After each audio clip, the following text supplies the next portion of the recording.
Our speaker this afternoon, there's a lot of you have read his story in the book, second edition of the big book, The Professor and the Paradox. So, without saying any more from me, I'll let our speaker tell it. John P.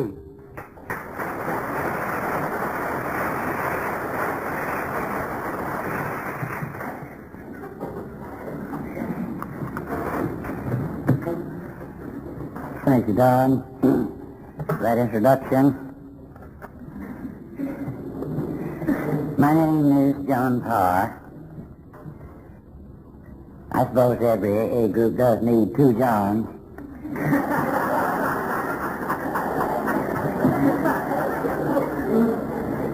And I'm a recovering alcoholic.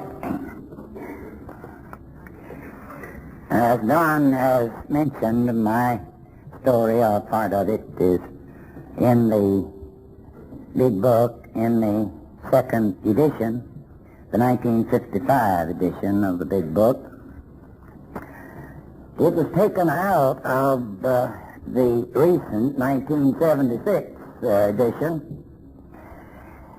And why, I don't know. I think the New York office thinks I'm dead. Now, there is one disadvantage in having one story in the big book.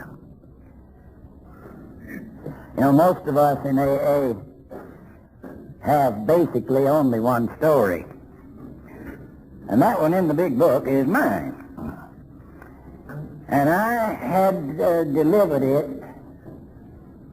many times in my own state and a few times in some of the nearby states before that second edition came out.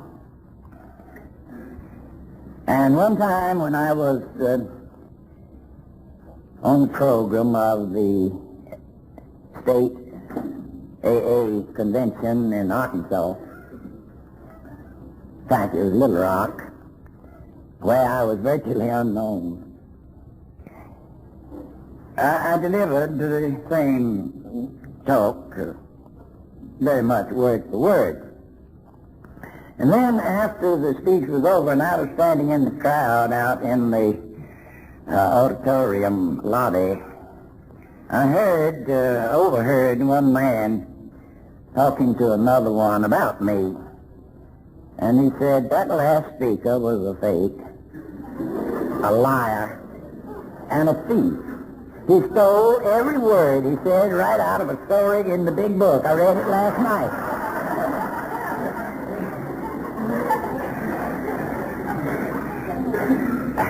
In the rush of the crowd, I never saw him again. I got a chance to straighten him out as to my character. Now, I'm not only a recovering alcoholic, but I'm also a university professor. I was born in Atlanta, Georgia, where I grew up a very shy, anxious, resentful person, having characteristics of the sort that made me develop into an independent and defiant personality. You know the type, man who always wants to do everything my way. Now, such determination is an admirable quality, even a practical quality to have. But when you mix whiskey with it, it can cut you almost to pieces. At least that's what it did to me. Now, some people have trouble with alcohol from the very first drink. I did not. I began as a social drinker, whatever that is, when I was in my early 20s, and drinking constituted no problem for me until I was into my early 30s. I could, and I did for some years, take it or leave it alone. But then as the tensions and the anxieties of my life began to increase, I finally slipped over the line between social drinking and alcoholism.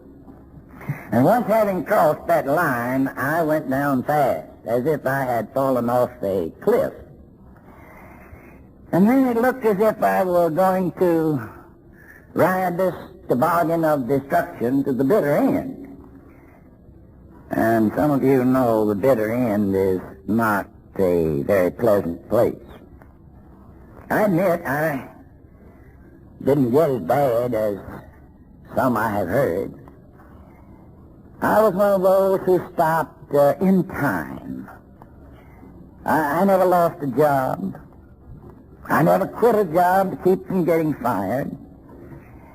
I never went to one of my classes drinking or drunk. Oh, I had been there awfully hungover many a morning because those mornings were rough. I never got a DWI. I never killed anybody. I never raped anybody. And in all my life, I've never fallen in love with another man.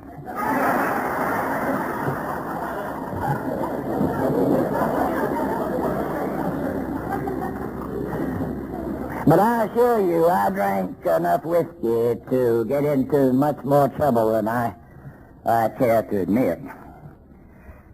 Now, there are all kinds of drunks. There are slap-happy and stupid drunks, and there are melancholy drunks, and there are weeping drunks, and there are traveling drunks, disappearing drunks. I knew one who could disappear while you were looking right at him. And perhaps a number of other varieties. I was a self-centered and occasionally violent drunk. You wouldn't think that a little fellow like me could do much damage, but when I was drunk, I was pure dynamite. And I'm not going to divulge any of the details of that sort in this talk this afternoon. After all, the university can't fire me yet. Now, you would think that a man who's got 3 college degrees would have had sense enough not to become a drunk. But here I am, perhaps just as much a drunk as any of you. I mention this to you only to emphasize the fact that education hasn't got anything to do with whether or not your body becomes alcoholic. There was certainly a time when my education far exceeded my intelligence. In fact, I've sometimes thought that back in those days my Ph.D. stood for perfectly horrible drunk. In any case, I began being a college professor at the University of Alabama, where I was on the faculty for 21 years. And my only claim to fame is that I went to school with Bear Bryant, and later on I taught freshman English to Gomer Powell. You know, if Jack Bailey here, I hope he'll tell Jim Neighbors that I said that if I had known he was going to make all that money, I would have sat in his seat and let him teach. Well, in any case, in 1962, 16 years ago, I moved to Ohio, where I am now on the faculty as a senior professor at Kent State University. And there I teach Shakespeare with a southern accent. Used to laugh more than that about it until that accent started coming out of the White House. Maybe I should have stayed in Atlanta. Got to be buddies with Jimmy.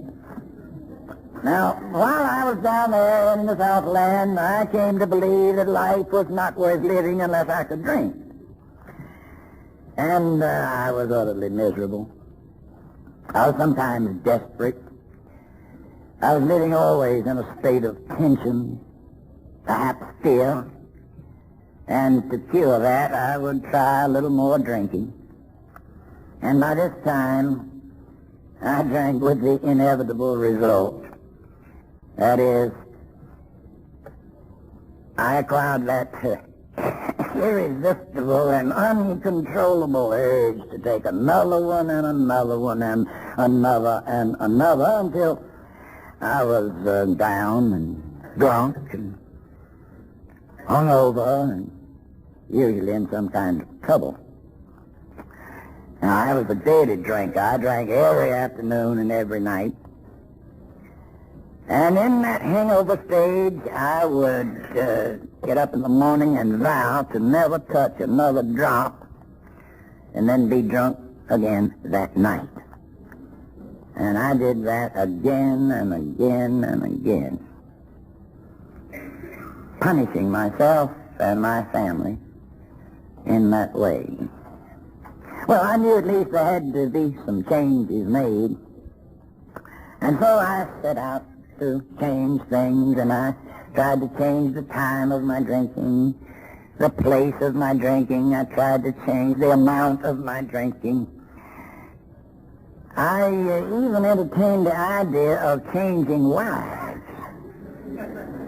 Now, you haven't done any drinking, did you try that? I didn't, but I entertained the idea. I tried hard to change everything and everybody except myself, which I now know is the only thing I can change. I was ignorant of alcoholism.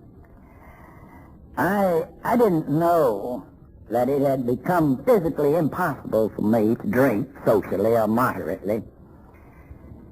I didn't know that my body's drinking machinery had worn out and that the parts could not be repaired or replaced. I didn't know that it was that first drink that threw me on my face. I always thought it was number 15 or 17. Subsequently, I've learned it's the first. I didn't know that I was powerless over alcohol. And I think that my family and my close friends knew this about me before I did.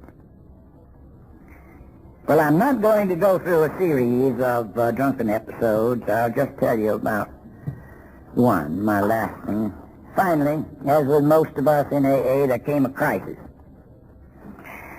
After a terrific drunken affair in which I became violently insane, I landed in Chief Billingsley's Plaza, commonly known as the Tuscaloosa, Alabama City Jail.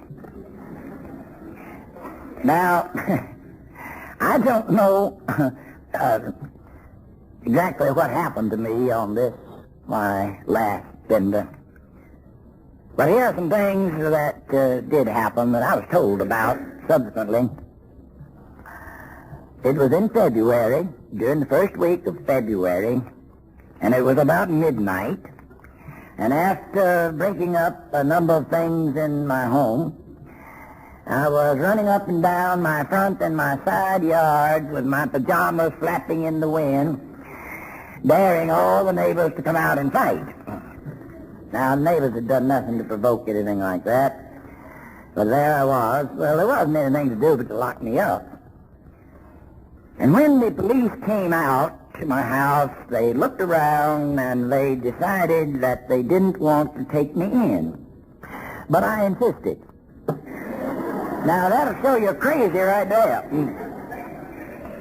Not only that, but I insisted that they sit down in the living room while I went back to the bedroom and changed into my best and my newest suit with socks and tie to match so that I'd look nice in jail. Can you imagine anything more stupid? I don't remember the ride downtown in the squad car, but I seemed to come to about the time they were shoving me into this little cage. And I didn't like the looks of that place at all, and I took issue about it with 3 policemen. In fact, they tell me I tried to indulge in some fisticuffs with these 3 big, burly policemen, each one twice my size and armed with a gun and a blackjack. What kind of acting and thinking is that? If that isn't some sort of insanity or some sort of mental aberration, what is it? Well, they put me in, all right, and then I yelled so loud and beat on the bars that I disturbed the other guests of the plaza, and they came up to get me. You know, I was stupid enough to think they were letting me out. Instead, two of them led me downstairs by the sergeant's desk and on down some more stairs under the concrete where they put me in a place called solitary. Isn't that a fine place for a university professor to spend the night? But there I spent it. Now, 2 days after that, I was willing to join Alcoholics Anonymous, which I had only vaguely heard about 2 months before. As I look back, something must have happened to me during those 2 days. Some forces must have been at work, which, quite frankly, I do not understand. But certainly on those 2 days, between jail and AA, something happened to me that had never happened to me before. And I repeat, I don't know what it was. At one time, I thought I had simply made a decision instead of an alcoholic promise. A decision.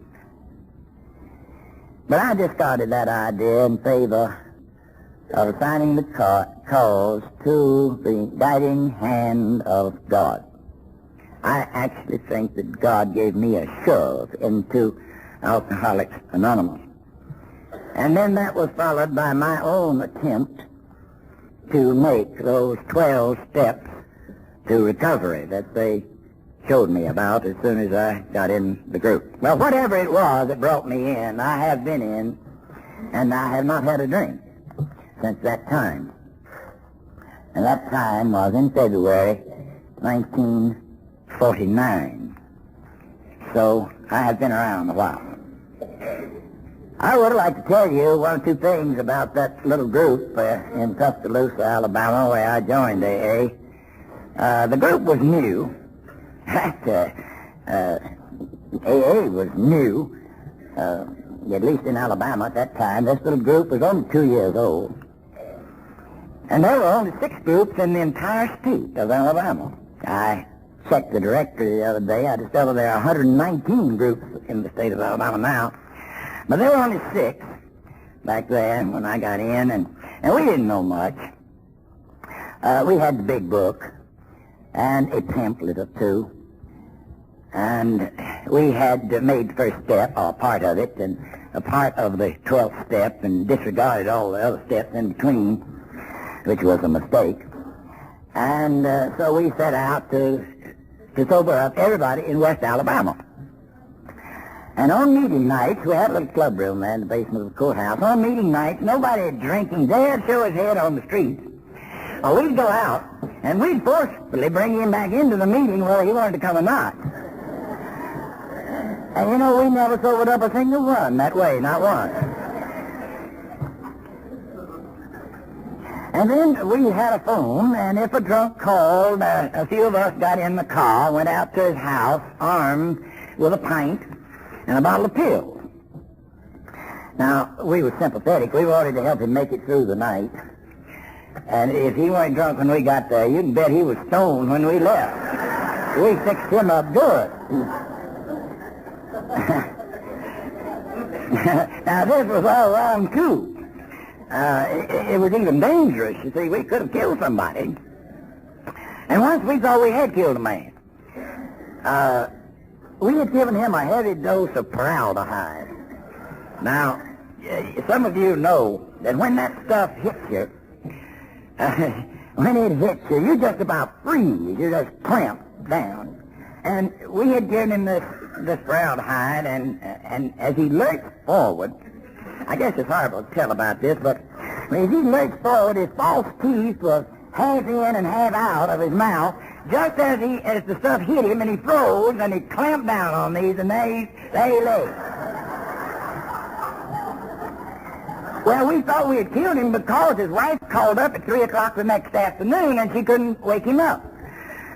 And this taught us a lesson. Well, after this kind of thing, doing a lot of this, a number of us in the group managed to stay sober because we were out there trying to help somebody else. And this is one of the secrets of AA, as many of you know, that when you're out there trying to help somebody else, somehow you manage to stay sober. Now, I've often wondered why that is precisely and exactly why men and women get themselves into this horrible alcoholic condition. And actually, nobody knows why, because the basic cause of alcoholism is still unknown. I suggested once, however, that the alcoholic simply does not know what he really wants. Or he always wants something that he doesn't have. And there's a very humorous definition of him that fits this theory rather nicely. The definition of him I stole from a good AA from Dallas, Texas, many years ago. An alcoholic is a fellow who, when he's poor, he wants to be rich. When he's rich, he wants to be poor. When he's married, he wants to be single. When he's single, he wants to be married. When he goes to a wedding, he wants to be the bride. When he goes to the dinner table, he wants to make love. When he goes to bed, he wants a sandwich. He don't know what the hell he wants, you see. Now, all of you, I think, probably have heard that Christopher Columbus was probably an alcoholic. I heard it 20 years ago down in South Georgia. You see, when Christopher Columbus started out, he didn't know where he was going. And when he got there, he didn't know where he was. When he got back home, he didn't know where he had been. And to top it all, he had conned a woman, Queen Isabella, into getting up the money to finance the trip.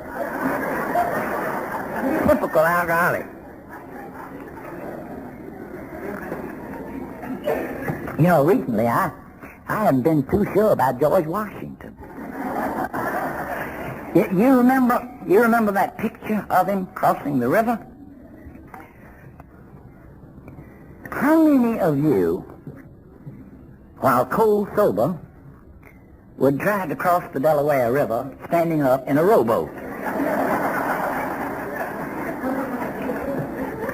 You take another look at that picture and you'll notice that George's coat is bulging out over here on this side. Just a big enough bulge to hide a jug.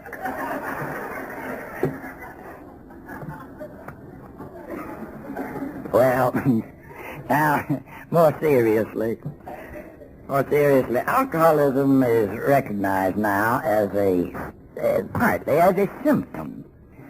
As a symptom of some deep-seated maladjustment of one's personality. Or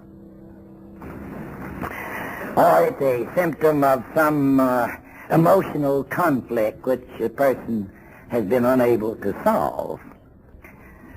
For example, in my case, I won't go into your case, but this is my case. I was a very self-centered person, egotistical, and quite unreasonable in my demands upon other people, either actually or in my own mind.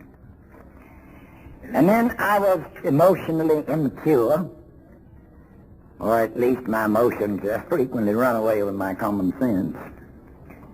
And by emotional immaturity, I mean that I am extremely susceptible to things like resentment, envy, anxiety, grandiose daydreaming, and that sort of thing.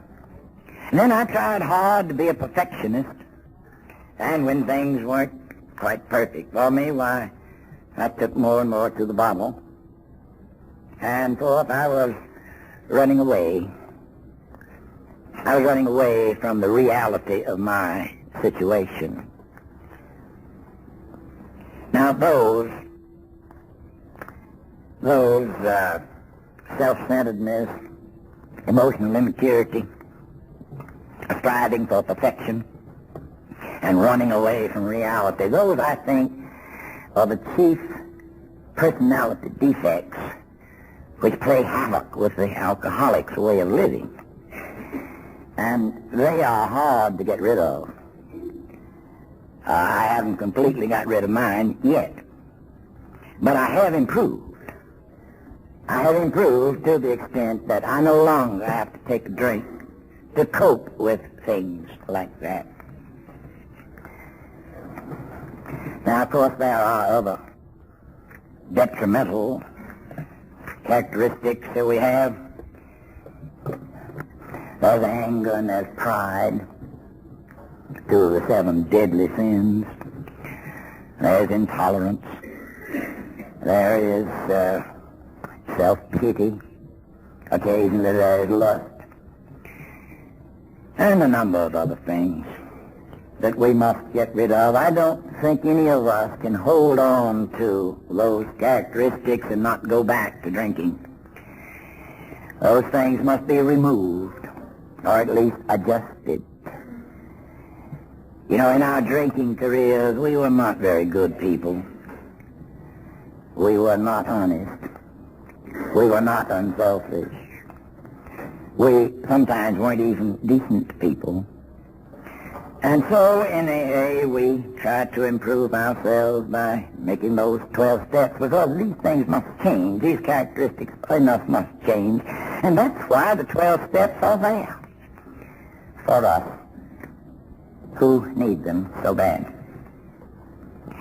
Now the AA program and its procedures seem to have worked very well for a tremendous number of people.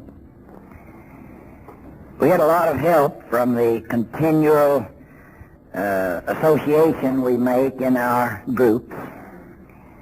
We get a lot of help from the observations that we can make there. We benefit from associating with excessive drinkers or alcoholics who stay sober.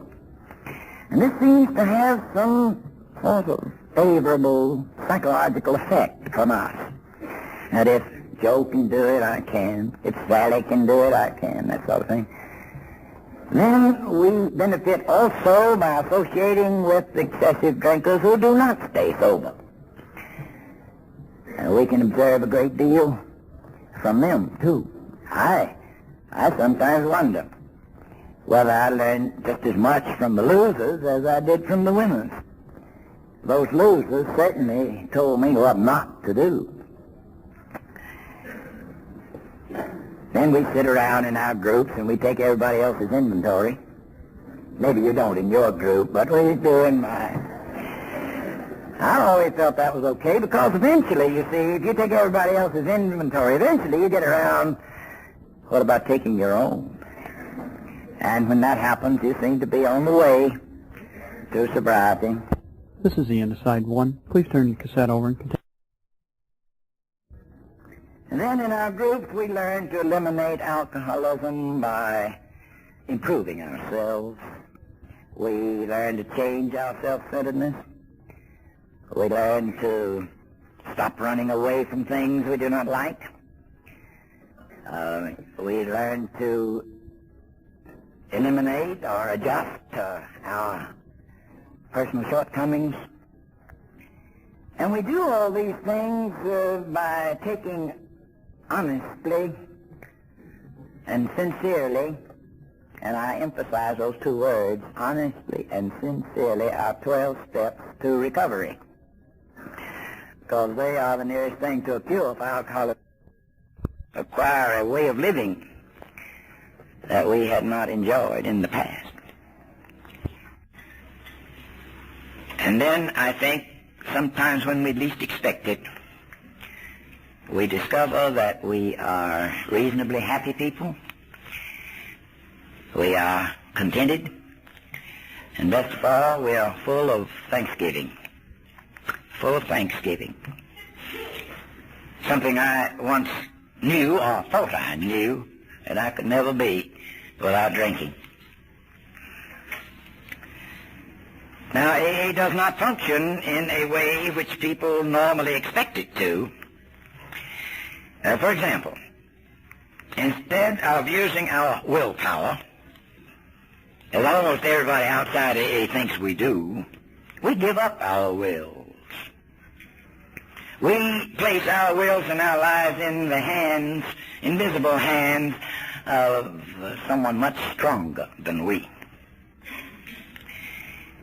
And then, when 20 or so of us real drunks get together downtown in a club room, away from home, the normal opinion is that most of us won't come home at all.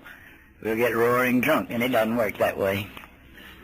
What I'm trying to lead up to is that our program and our procedures in Alcoholics Anonymous seem to be in many ways contrary to normal opinion. And in this connection, I'd like to pass on to you what I consider to be the 4 paradoxes of how AA works. Not why, I don't know why AA works, but how AA works. Now, a paradox, as you may already know, is a statement which is self-contradictory, like up is down, hot is cold, wet is dry, and that sort of thing, a statement that is self-contradictory. But a true paradox is a statement that appears to be false, but upon careful examination proves to be true. Now, I don't have time to discuss each of these 4 paradoxes with you, but I will list them for you to consider. And here they are. The first one is that we surrender to win. We surrender to win. Now, on the face of it, in a war-torn world, surrendering certainly does not seem like winning, but it is in AA. It seems that only after we have come to the end of our road, only after we have hit a stone wall in some aspect of our lives beyond which we could go no further, it's only when we give up and surrender in despair, it's only then that we can achieve the sobriety that we could never achieve before. And so, in Alcoholics Anonymous, we surrender to win. Then paradox number 2, which I know you must have heard, we must give away to keep. Give away to keep. Now, that seems absurd and untrue. How can you keep anything if you give it away? Well, in order to keep whatever it is we get in AA, we must go about giving it away to others for no fees, no rewards of any kind. And what do we give away? We give away the message. And what is the message? It is so simple. The message is so simple. There's a better way of living instead of being drunk. It's just that simple. The very paradox is that we suffer to get well. We suffer to get well. Now, there is no way to escape the terrible suffering of remorse and regret and shame and embarrassment, to say nothing of those hangovers, which starts us on the road to getting well from our affliction. And there is no new and easy way to shake out a hangover. It's painful. And I don't care whether you do it at home, cold turkey, or whether you do it strapped down in a hospital bed. It's painful. And for us in AA, I think necessarily so. Because when we haven't suffered sufficiently, I don't think we had it in us to make those 12 steps to recovery. And so, we suffer to get well. The fourth and the last paradox is we die to live. Now, that is a beautiful paradox straight out of the biblical idea of being born again, or in losing one's life, one shall find it. You see, I think that each one of us has two lives. Two lives. And when we make act, nobody makes them perfectly, but when we make act our 12 steps, one life of us, the old life of guzzling and fuzzy thinking and all that goes along with it, gradually dies. And we acquire a new and a better way of life. As our shortcomings are removed, are adjusted, one life of us dies, and another life of us lives. And so, in AA, we die to live. Now, I'm through, except I would like to say, I certainly appreciate Don and his committee for asking me to speak at this Founders' Day. And I certainly thank you in the audience, each and every one of you who have listened so attentively as you have. I also want to say that AA is the best thing that I ever joined, and I'm going to remain in it for the rest of my days. Because, you see, AA and God have been very good to me. And I certainly hope that those two, AA and God, will continue to be good to each and every one of you. So God be with you.